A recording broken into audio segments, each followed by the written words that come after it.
The Crimson Talon was dying, and Commander Jonah Reed was dying with it. His shuttle had disintegrated on impact with the Vorak warship's hangar bay, throwing him through a debris field that should have killed him instantly. Instead, he'd survived with broken ribs, burns across his left side, and a concussion that made the emergency lighting blur into nauseating streaks.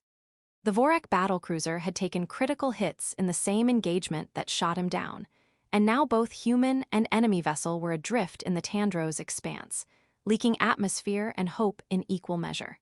Jonah pulled himself from the wreckage of his reconnaissance shuttle, every movement sending white-hot pain through his chest. The hangar was chaos, fires burning without control, structural beams twisted like abstract sculpture, bodies scattered among debris. Vorak bodies, their obsidian scales dull in death, their amber eyes staring at nothing. The species humanity had been fighting for 3 years, reduced to corpses in a hangar that smelled like burning metal and something organic he didn't want to identify. He found a service corridor and stumbled through it, one hand pressed to his ribs, the other trailing along the wall for balance. The ship's gravity was failing intermittently, creating moments of weightlessness that his concussed brain interpreted as the universe tilting. Emergency klaxons wailed until they didn't, cut off by power failures that were spreading through the massive vessel like disease. The Crimson Talon was a Vorak heavy battlecruiser, designed for extended campaigns, with a crew complement of over 1,000. Jonah had studied its specifications in intelligence briefings: length, armament, shield capacity, tactical vulnerabilities. Numbers that meant nothing now that he was inside it, lost in darkened corridors while the ship died around him. He needed an escape pod or a functioning shuttle. He needed medical attention. He needed to not pass out from pain and shock. He encountered Vorak survivors in the corridors, some dead, some dying, a few desperately fighting fires or trying to seal hull breaches. They didn't notice him, or they were too focused on immediate survival to care about one human. Jonah kept moving, following emergency lighting toward what his fragmentary memory of ship schematics suggested was the command section. That's where he found her. Commander Thress Valkara, according to the rank insignia on her uniform, pinned under a collapsed bulkhead in what had been the bridge access corridor. Her scales were the deep black of Vorak officer caste, cracked and bleeding purple-dark blood that pooled beneath debris. Her left leg was crushed, twisted at an angle that made Jonah's stomach clench. Her breathing came in shallow gasps that suggested internal injuries beyond his ability to assess. She saw him approach, her amber eyes fixed on him with the kind of focus that came from combat training overriding pain. Her hand moved toward the sidearm at her hip, fingers trembling with shock and blood loss. Jonah stopped 3 meters away, hands visible, making no threatening moves. She couldn't draw the weapon. Her strength was failing, her fingers spasming uselessly against the holster. They stared at each other across the debris-strewn corridor. Enemy officer and enemy combatant, Vorak and human, commander and intelligence operative. She knew what he should do. He could see it in her eyes, the absolute certainty that he was going to kill her. It was what any Vorak would do in his position. It was tactically sound. Enemy commanders didn't deserve mercy in warfare between their species. Jonah looked at her broken body, listened to her labored breathing, and felt something in his chest that wasn't just broken ribs. He couldn't do it. He couldn't walk away and let her die, and he definitely couldn't execute someone who couldn't fight back. The realization settled over him with the weight of inevitability. He was going to help her, and it was probably going to get him killed eventually, but the alternative was becoming someone he didn't want to be. He approached slowly, speaking in standard that his translator would convert to Vorak. He told her he was going to move the debris, that she should stay still because he didn't know if her spine was damaged, that if she tried to shoot him, he'd leave and she'd die alone. Her expression cycled through confusion, suspicion, and pain-dulled calculation. Finally, she let her hand fall away from the weapon. Jonah took that as consent and got to work. The bulkhead was heavy, designed to withstand combat damage, and moving it with broken ribs was an exercise in controlled agony. Jonah braced, lifted, shifted the weight enough to pull Thress free. She made sounds that the translator didn't bother converting, probably Vorak curses or pain vocalizations. Her leg was worse up close, compound fracture, bone visible through torn scales and flesh. She was going to bleed out if he didn't act fast. Jonah found her medical kit, standard Vorak military issue, and thanked whatever cosmic irony had made enemy medical supplies compatible with basic first aid principles. He fashioned a tourniquet from his flight suit sleeve, administered a coagulant injector from her kit, and wrapped the wound with synthetic bandages that sealed on contact. Thress watched him work with eyes that held more questions than her voice could articulate through shock. When her bleeding was controlled enough that she wouldn't die in the next 10 minutes, Jonah dragged her to a nearby maintenance room that still showed green atmosphere indicators. The room was small, designed for repair crews, with functional gravity and enough emergency power to run basic life support. He laid Thress on the deck as gently as broken ribs allowed, then collapsed against the wall while his vision did interesting things that suggested his concussion was worse than he'd hoped. Thress spoke first, her voice rough with pain and incomprehension.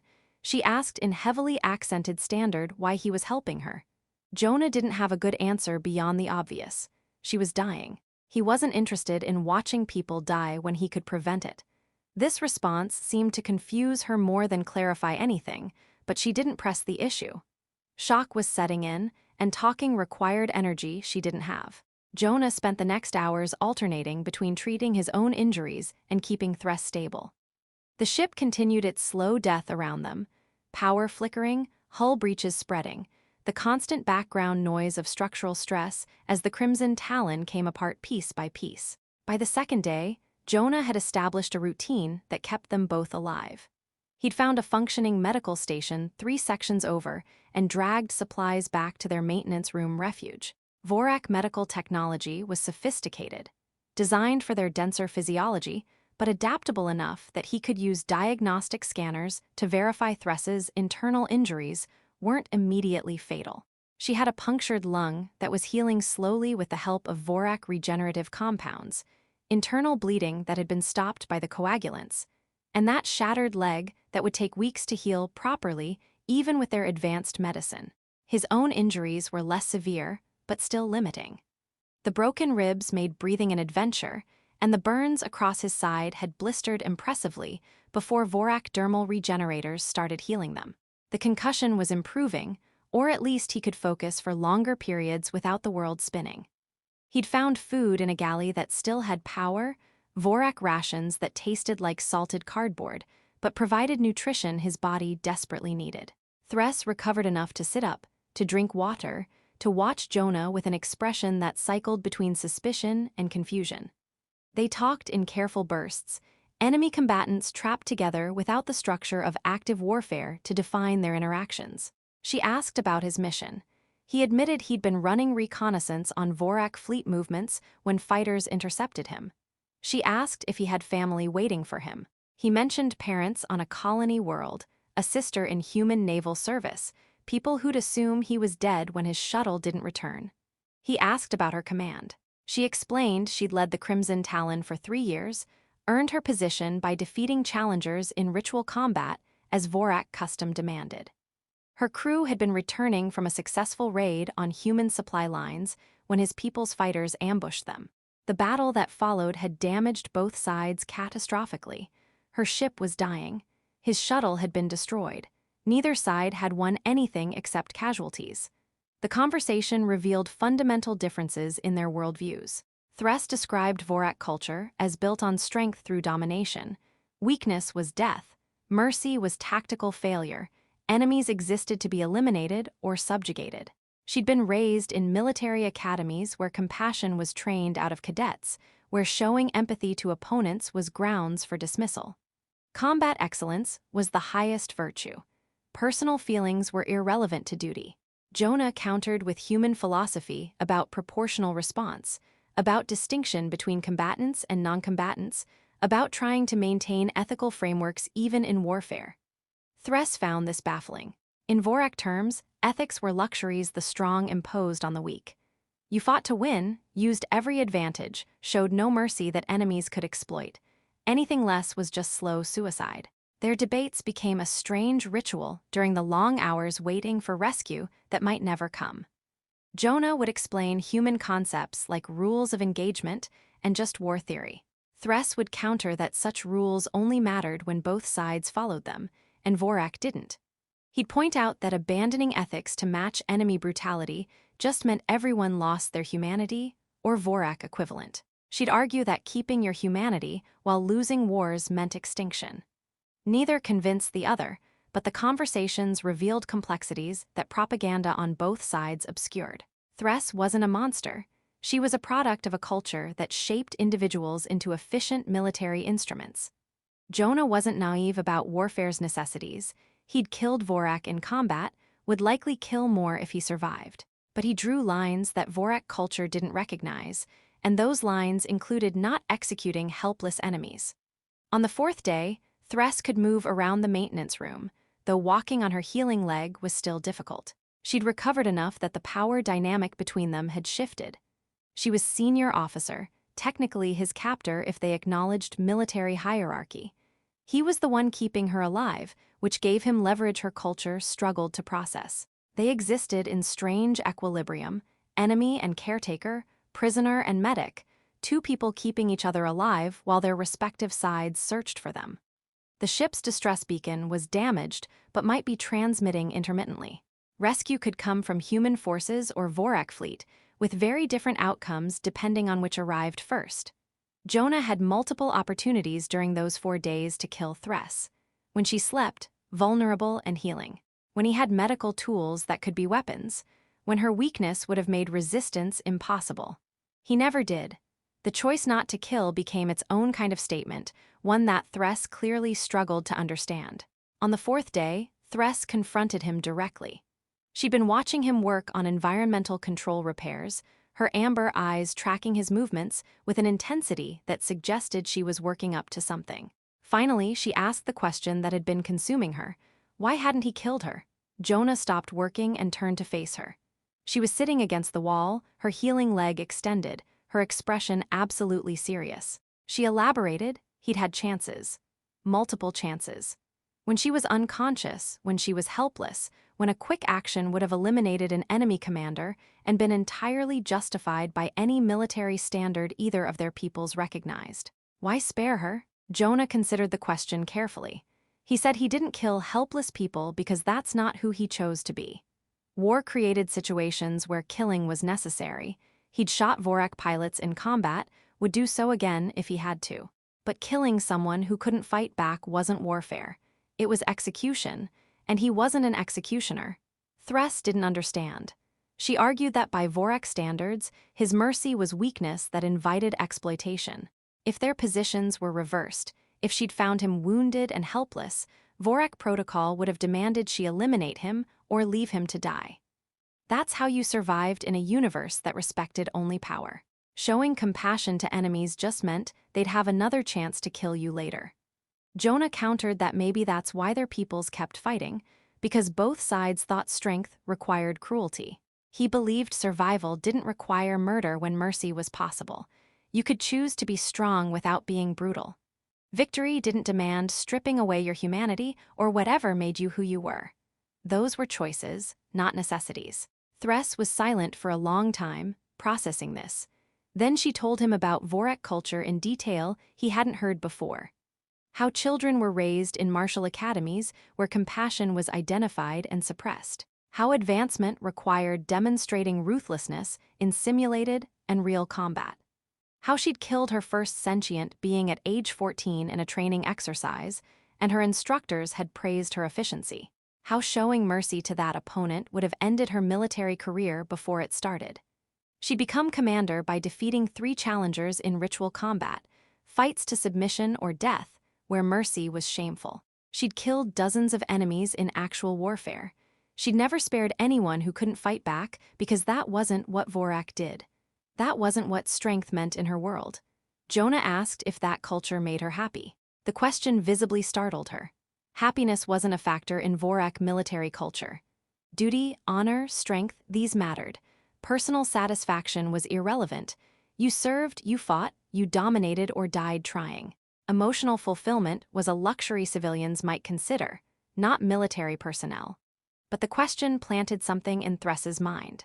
She'd spent years following codes that defined mercy as weakness, and here was a human who'd chosen mercy and somehow seemed more at peace than she'd ever been. He'd violated his own people's tactical protocols to keep her alive, and he didn't seem conflicted about it. He'd made a choice based on personal ethics rather than military efficiency, and that choice clearly cost him nothing in terms of self-respect. The contrast with her own experience was stark. Thress had spent decades suppressing instincts toward compassion, training herself to view enemies as obstacles rather than people. She was very good at what she did: combat command, tactical decision-making, the brutal calculus of warfare. But she'd never felt at peace with it. She just assumed that internal conflict was normal, that everyone felt the same dissonance between what culture demanded and what some part of her wanted. Seeing Jonah live according to different principles, survive using those principles, and maintain integrity while doing it challenged everything she'd been taught. Over the following days, their dynamic shifted further. Thress started contributing to repairs as her leg healed, applying Vorak engineering knowledge that Jonah lacked. They worked together to extend life support to additional sections, to stabilize critical systems, to survive while waiting for rescue from whichever side found them first. They talked more deeply about their lives before the war. Jonah described growing up on Titan's settlement, his decision to join intelligence services, his belief that understanding enemies was more valuable than just killing them. Thress described Vorak military academies, her rise through ranks, the pride and emptiness of command. Neither tried to convince the other their culture was superior. They just shared experiences that revealed how profoundly different their upbringings had been. Thress admitted that she'd never had a conversation like this with an enemy. Vorak didn't dialogue with opponents, they dominated or were dominated. The idea of talking to someone from an enemy species about philosophy and personal history seemed bizarre by her cultural standards. But isolation and shared survival had created space for it. Jonah admitted he'd never seen a Vorak as a complete person before. Intelligence briefings presented them as brutal warriors following rigid codes. Understanding Thress as someone shaped by culture rather than inherently cruel changed how he thought about the entire conflict. On the 7th day, they detected a signal.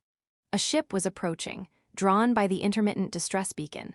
Long-range sensors identified it as Vorak design. Rescue was coming, but it meant Jonah was about to become a prisoner of war.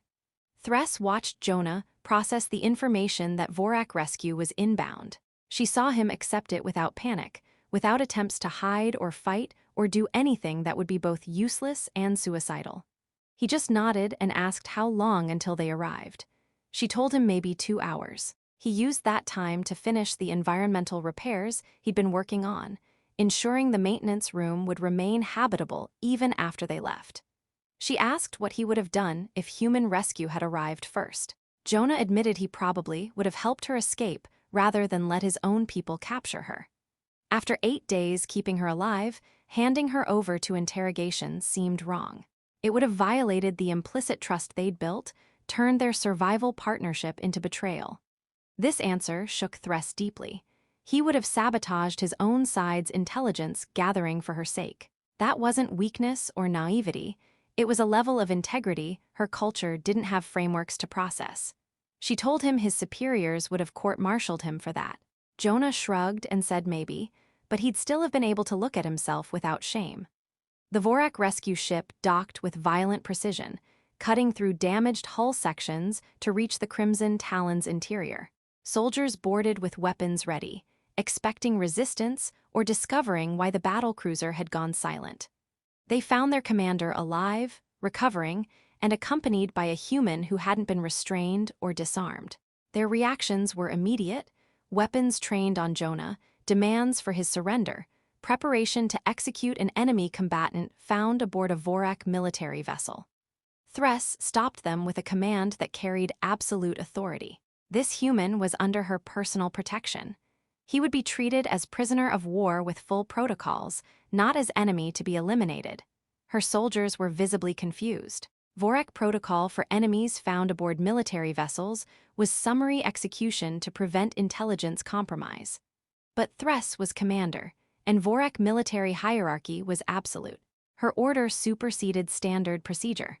They escorted Jonah to the rescue ship's brig, while Thress was taken to medical for proper treatment. As Jonah was led away, their eyes met. Something passed between them. Acknowledgement of what happened on that dying ship, of conversations that challenged assumptions, of a bond formed in the strangest circumstances. Thress raised one hand slightly, a gesture that wasn't quite a salute. Jonah returned it. Weeks passed. Jonah was held in a Vorak military facility, treated correctly by prisoner-of-war standards, but without hope of release. The war continued. His people likely assumed he'd died when his shuttle was destroyed. He'd resigned himself to spending the conflict's duration in captivity, possibly years. Then Thress visited. She arrived in full command uniform, every inch the Vorak officer, but her expression held something different than their first meeting. She told him his actions haunted her. She'd spent weeks trying to reconcile what he did with everything she'd been taught. In Vorak culture, sparing an enemy commander should mark him as weak. But he wasn't weak. He'd survived a crash, kept both of them alive on a dying vessel, showed more strength in restraint than most Vorak showed in combat. She'd concluded her people's definition of strength was incomplete. Maybe there were forms of power that didn't require domination. Maybe mercy wasn't weakness when it came from a position where cruelty would be easier. She couldn't change Vorak culture overnight, but she could act on personal conviction. She'd arranged Jonah's release through a prisoner exchange she personally negotiated. It had cost her political capital with hardline commanders who wanted to make an example of the human found aboard the Crimson Talon. But she owed him a debt beyond military protocol. He'd given her life when taking it would have been easier and more tactically sound. Jonah was stunned. He asked why she'd spend political capital on one prisoner. Thress's answer was simple. Because he'd shown her that strength and compassion weren't contradictory. Because 8 days on a dying ship had taught her more about true power than years of combat command. Because she wanted to be worthy of the mercy he'd shown when he had every reason to choose cruelty. The exchange happened at a neutral transfer point where human and Vorak forces met under ceasefire. Jonah was processed back to human custody, debriefed by intelligence officers who didn't believe half of what he reported. As he was led to the human transport, he looked back and saw Thress watching from the Vorak delegation. She